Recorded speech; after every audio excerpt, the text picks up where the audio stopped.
Bonjour, merci aux uns aux autres d'avoir fait le déplacement ce matin. C'est lundi, c'est vrai que lundi à cette heure-ci, c'est pas du tout évident pour les confrères, mais la presse suit le mouvement, et le mouvement c'est l'actualité. Nous avons le plaisir aujourd'hui de recevoir un candidat à Doubé pour le Mali, et Dieu seul sait que le contexte actuel n'est pas aussi évident que ça, et que beaucoup de boutons sont au rouge sur le Mali, et pas mal d'interrogations sur l'avenir de ce pays qui hier était un modèle de démocratie. Qu'est-ce qui a dérapé au Mali? Pourquoi est-ce que nous sommes arrivés là? Quel est l'avenir du Mali dans un contexte difficile? Surtout, les présidentielles au Mali vont-elles apporter la solution? Problème grave de crise qui se pose. Hier, c'était la Côte d'Ivoire, pays voisin, aujourd'hui c'est le Mali. Et dans la sous-région, plus que jamais, le Mali va permettre de redéfinir un certain nombre de prérogatives, aussi bien concernant géopolitique, en termes de sécurité, que les relations entre la France et le continent africain, et notamment l'Afrique centrale. Alors, pour présenter M. Ndebele, vous êtes le candidat à Doubé par l'ADEMA. Je demande à un confrère, je ne le vois pas. Ah oui, de venir prendre ma place, voilà, de vous avez la voix qui porte, et de nous parler de M. Ndebele, parce que chose rare dans l'investiture d'une présidentielle, avoir, je veux dire, quelqu'un qui sort du monde des affaires. On a vu l'exemple au Bénin avec le président actuel Yahya Boni, mais vous n'avez pas brillé par votre capacité à aller dans les milieux populaires. Il faut que l'on parle de vous en politique, et vous êtes vraiment un novice en politique. Alors, pour nous dire un peu qui vous êtes très rapidement, je demande aux confrères de prendre ma place, et pendant 1 minute et demie à 2 minutes, de nous parler de vous, et puis au lieu de la formule habituelle, on pourra passer directement aux questions, à l'échange avec la salle. Merci monsieur, merci mesdames et messieurs. On me demande de présenter un candidat, et ce n'est pas facile, parce que nous sommes sur l'intérêt politique, et le candidat aujourd'hui a l'ambition de gouverner le Mali. Mais en quelques lignes, je vais le présenter. Le 14 avril 2013, l'ADEMA, Parti africain pour la solidarité et la justice, a décidé de porter son choix sur M. Dramane Ndamele, un jeune de 46 ans, consultant minier, qui a fait toute sa carrière politique au niveau de l'ADEMA PH. Contrairement à ce que les gens pensent, peut-être qu'il n'est pas dans l'agitation politique. Il est un ancien de l'association des élèves étudiants du Mali, une association quand même qui a appuyé par ses prises de position dans la chute du régime dictatorial de Général Moussa Traoré.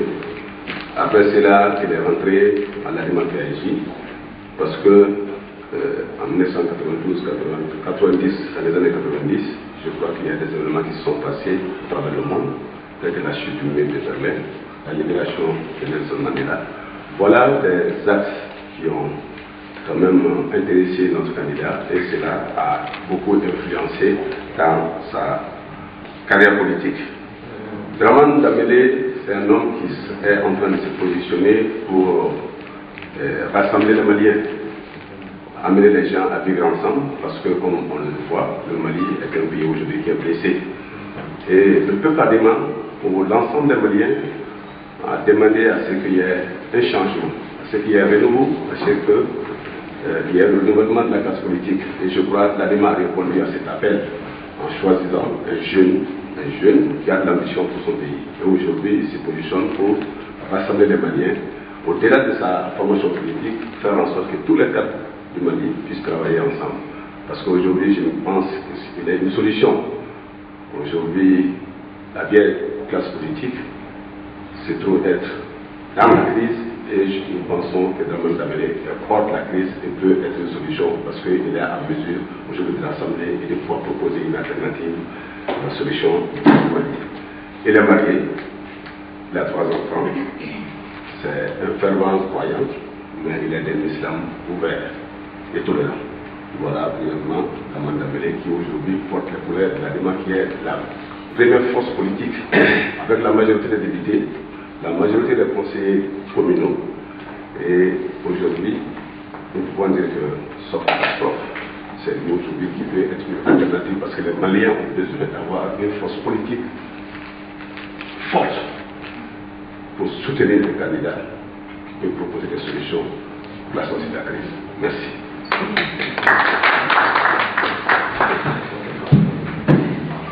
Chez Némélé, je crois que vous avez votre directeur de cabinet tout trouvé. Là, vous voulez je vous explique tout de suite. L'actualité nous amène à pas mal de commentaires. On voit que Kidal, et c'est difficile en ce moment à Kidal, politique fiction, vous arrivez demain, vous êtes élu président de la République. Quelles sont les premières décisions que vous prenez pour remettre le Mali en ordre de marche? Merci bien et bonjour à tout le monde. Ma première décision serait de réconcilier les Maliens de façon inclusive. Les Maliens doivent se parler entre eux en mettant l'accent sur le dialogue. C'est vrai, bien avant Kidal, le Mali était dans une position, on s'interrogeait fortement. Mon camarade Honorable Yaya a ébauché la question. Avant Kidal, honnêtement, de mon point de vue, la puissance publique s'était tue, avait fermé les yeux sur l'économie criminelle. Dans une république, cela est inacceptable. Le coup d'État a été révélateur. On s'est levé brutalement. Donc, à ce niveau-là, je pense que nous étions là. Il ne peut pas avoir de choc extrême, si extrême, sans l'action ou l'inaction des hommes. Donc, l'une des actions qui a mené à cette situation, voilà entre autres, au niveau de la puissance publique, on s'était fortement interrogé de la connexion à une certaine sphère de l'État avec les narcotrafiquants. Donc, ceci dit, je pense que moi, Draman Dambélé, je me suis fortement interrogé en disant que nous n'avons plus le choix en tant que jeunes et qu'il est trop tard aujourd'hui d'être pessimiste parce qu'effectivement nous avons une offre politique à faire à notre pays pour aller de l'avant, pour être un pays émergent. Cela ne saurait se faire tant qu'on n'instaure pas la République. La République qui sert la démocratie et le peuple. Voilà en quelque sorte. On va essayer de renforcer la République, faire l'ancrage de la démocratie pour sortir de cette situation. Merci. Alors, il y a un micro, les micros, bien évidemment, un micro circulant dans la salle, s'il vous plaît, vos téléphones portables en mode vibreur. Merci. La première question. Merci. Bonjour. J'ai essayé de citer ces bons engagements, si vous êtes président, qui dépassent 27 engagements sur votre brochure de programme électoral. Est-ce que, par hasard comme ça, Mali a, c'est-à-dire des moyens comme ça, venus du ciel? Parce que la situation actuelle, si on analyse la situation, c'est difficile à tenir jusqu'au bout les engagements par votre identité politique. Ma deuxième question, vous n'avez pas cité là, c'est-à-dire vous êtes en préparatif des élections, vous n'avez pas cité l'intervention militaire française. Troisième question, dernièrement, il y avait une réunion avec le PS, ici à Paris. Est-ce que par hasard, votre parti s'identifie idéologiquement au parti PS français? Merci. Et la dernière question, est-ce que, c'est-à-dire que vous n'avez pas proposé, c'est-à-dire il y a le mouvement d'indépendance des Touaregs au nord. Est-ce que vous avez une solution à ça? Autonomie ou quelque chose comme ça? Et merci. Merci.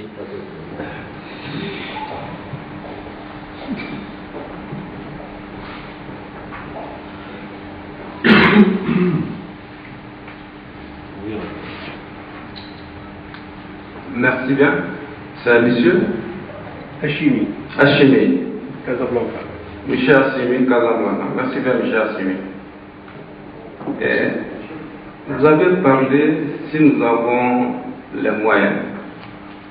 Oui, surtout les complots militaires en Afrique, ça rentrait dans les mœurs. Bon, Alors, il va répondre. Merci. Effectivement, nous en avons les moyens parce que nous sommes des hommes qui ont des visions. Malgré les chaos actuels,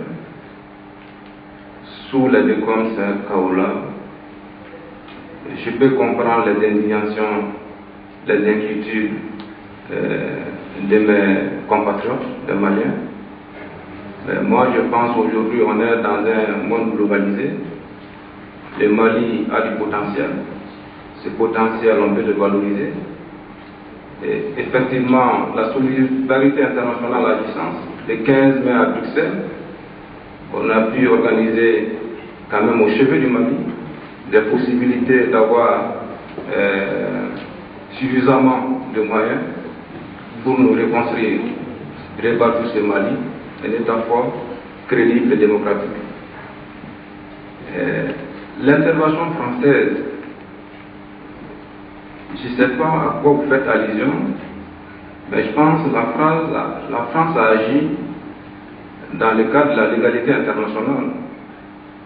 Il y a eu la résolution 2085, 2100, et effectivement dans cette disposition, ils ont aidé un pays avec qui ils partagent les valeurs de démocratie et de souveraineté. Donc à ce niveau, nous saluons l'intervention française dans ce cadre de la légalité internationale. C'est un processus qui a enclenché. Certainement, à mon avis, c'est un processus qui est en maturation. Et dans l'avenir, les gens vont se mettre à table, trouver les modalités, les voies et les moyens pour qu'ils s'enlisent pas au Mali. Maintenant, il y aura une réponse africaine à la question. Le PS français, c'est une famille politique. L'ADEMA est dans l'international socialiste. Dans notre culture, une famille politique, ça se cultive. Nous partageons des valeurs de solidarité. Nous partageons des valeurs d'humanisme et démocratique. Donc, à ce niveau, je pense qu'il y a une vision partagée sur un certain nombre de valeurs. On est complémentaires. À ce niveau, moi je pense qu'on n'a pas de complace à se faire. On est dans un village planétaire. On peut bien s'inspirer des modèles. On n'invente pas la route de l'histoire. Mouvement d'indépendance des Touaregs au nord. Moi je pense sincèrement que dans une république, la République est garante de la cohésion sociale et elle doit veiller sur les problèmes de ses enfants dans toute sa diversité. En ce moment, il y a des préoccupations, c'est réel. Moi j'ai travaillé au nord durant 4 ans, du bassin de Tamesna à Aguelok, Bouressa, Thessalite. Il y a des problèmes réels, mais tant qu'on n'apporte pas la solution à la problématique c'est le développement durable, on aura toujours affaire à cette rébellion de façon récurrente.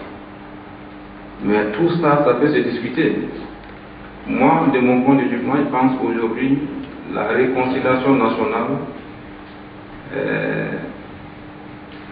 c'est un élément fondamental, parce que c'est un principe qui doit aujourd'hui au-dessus des religions et des rébellions. Maintenant, il nous appartient de développer ces sentiments d'appartenance à la communauté. J'ai pris un exemple hier en disant, tant qu'on n'arrive pas en même temps, c'est un exemple très simple, pendant la période de manne, qu'on soit en mesure d'approvisionner Kidal à temps réel. Tant qu'on ne développe pas des schémas comme ça, qui se sentent partie prenante de la communauté, ça pose un problème. Mais par ailleurs, le problème Touareg, moi je pense que c'est du business, c'est de mon point de vue. Il y a l'élite Touareg, ils se sont forgés sur cela en essayant d'amener cette crise identitaire pour faire du business. Tout le monde sait aujourd'hui que dans l'adresse des Diforas, c'est une zone de non-droit. Donc à ce niveau-là, une république ne peut pas s'accommoder avec cela. Si je parle d'une république, comme je l'ai dit, une république qui va servir la démocratie du peuple. Donc un État sérieux ne peut pas s'accommoder avec cette situation. Voilà.